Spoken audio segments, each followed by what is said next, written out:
So, the special interview, Mr. Dimitri's at the hospitality service summit held in June in Arabia.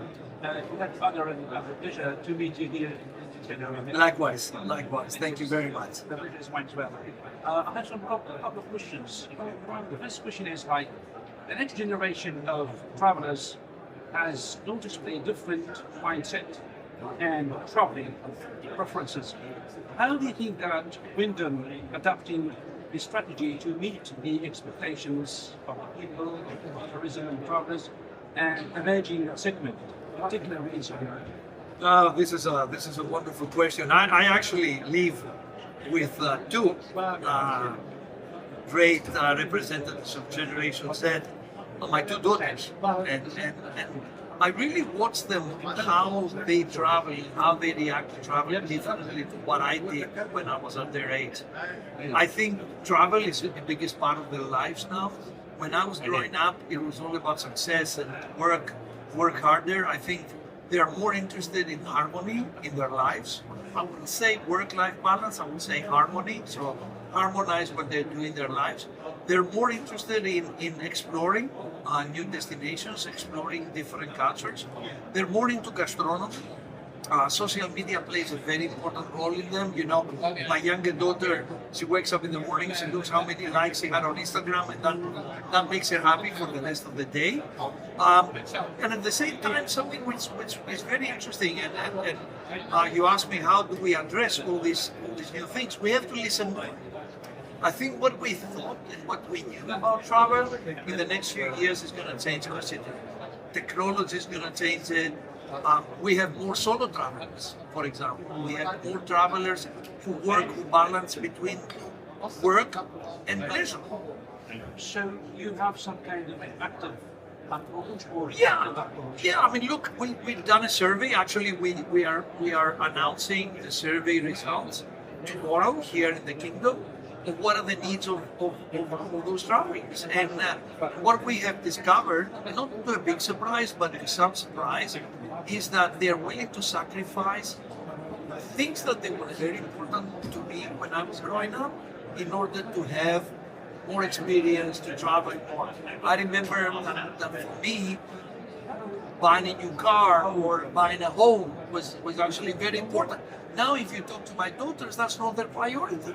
Their priority is to travel, to explore new destinations. Their priority is to meet with other people around the world. And their priority is to have that harmony and balance in their lives. So for me, as an executive at Wyndham, I have to listen.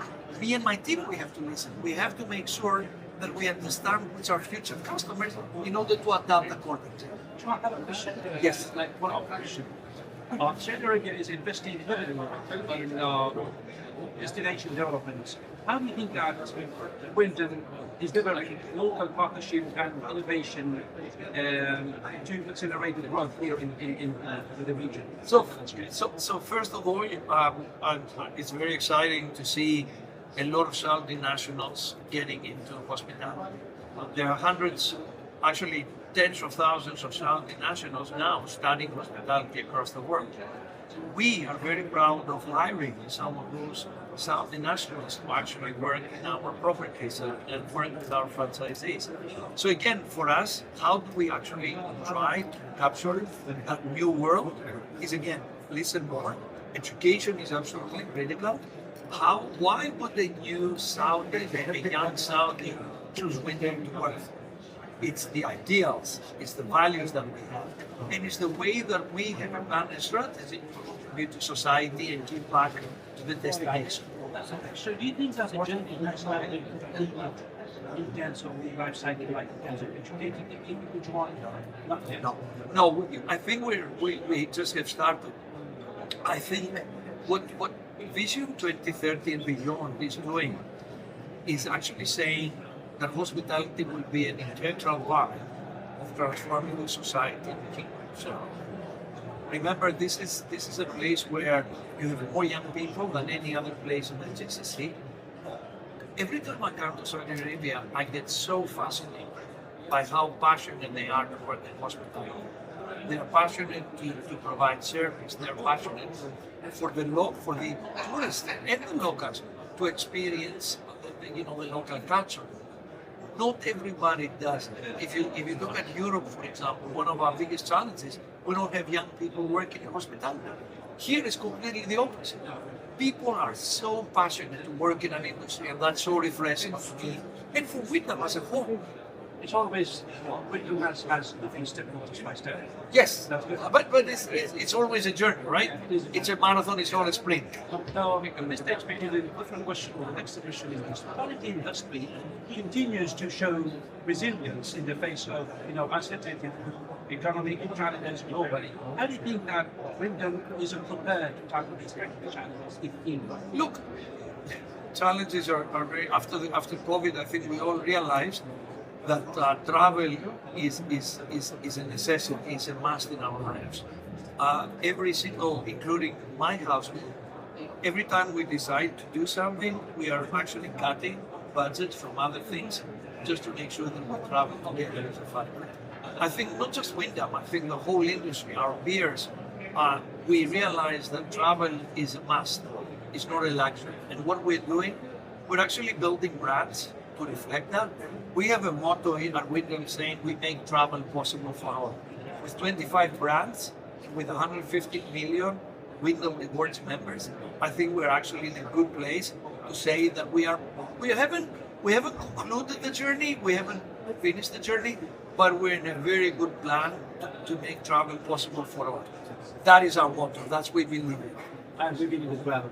Speaking of your peers, how do you think that Wyndham stands out behind Saudi Arabia, and how does it make a difference? Look, I think you've noticed I don't use the word competitors, I use the word peers. But I think the hospitality industry has everything for everybody.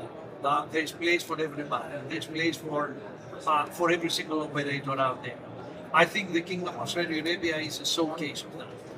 You have more brands here, more of our peers here than anywhere else in the world. The Kingdom of Saudi Arabia, I call it a Formula One of the hospitality industry. Why? Like the Formula One, you try certain things, and 5 years later, they get to the mass production of cars. This is a place where sustainable solar energy, food waste, new concepts, new brands, new ideas, they're all happening here. So from our perspective, there are two things that we're interested in. First of all, together with our peers, to be part of Vision 2030 and beyond. And second, and most important, the democratization of travel. Travel is not just about luxury. Travel is for everybody.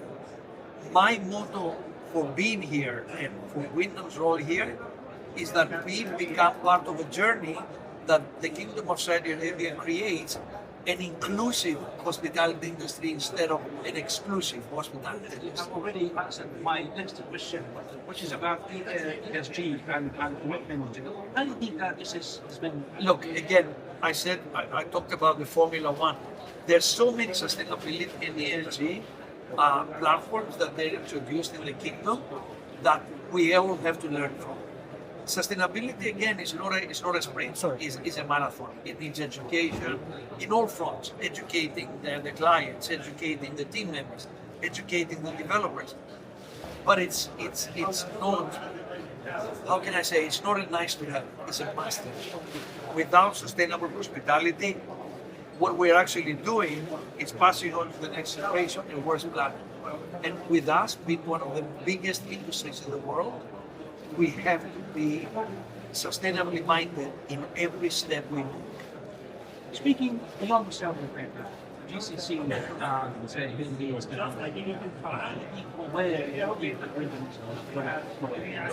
I'm very excited about Egypt. I think Egypt has a fantastic opportunity. I think Morocco, Tunisia, North Africa has a great opportunity. The thing that I like, I don't know if you are aware, but a couple of days ago it was announced that the seventh, I think it's the seventh Disneyland is going to be in Abu Dhabi, which is an amazing news, right? You have the first casino coming into Russell Cayman. You've got all the sports and entertainment events happening in Qatar.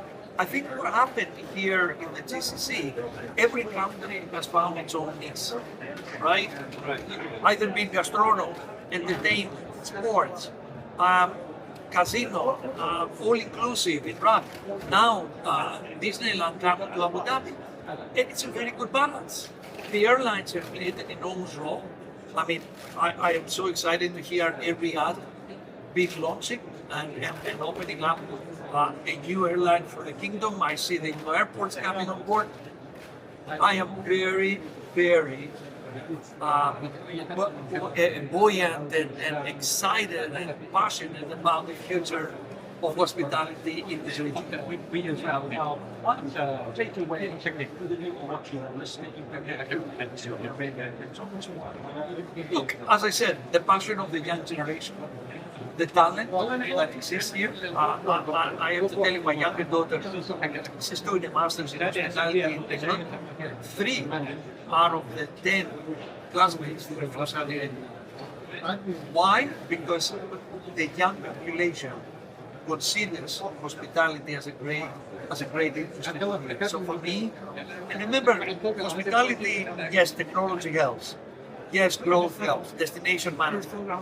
But if you don't love people, you cannot have a future team. So to those who are listening, if you love people and you want to have a great career, hospitality is the place to start. I don't think you use hospitality is going to be formula. It's the Formula One of hospitality. Yeah, that's exactly what I see. There's so many innovations that are actually being tested here, which I believe in the next 5 years, you're going to see what is happening here in so many different countries around the world. It's always nice. It's always to talk to you. Thank you. Thank you. Thank you very much for telling thank you for telling our Wyndham story. Thank you very much. Thank you. Thank you. Lovely. Lovely.